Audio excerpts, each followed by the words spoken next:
how to delete duplicates photos on iPhone. Hey everyone, welcome back. In this video, I will show you how can you delete duplicate photos on iPhone.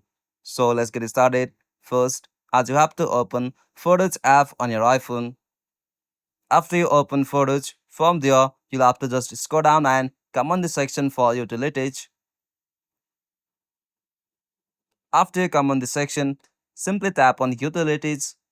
Now from here, you'll be able to find the option for duplicate photos. Simply tap on that. In my case, I'm not getting that option because I have no any duplicate photos on my iPhone.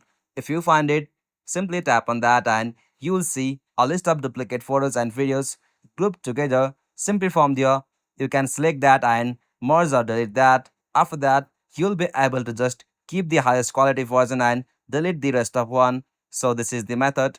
If you found this video helpful, please make sure to like and subscribe for more videos like this. Thanks for watching. Have a good day.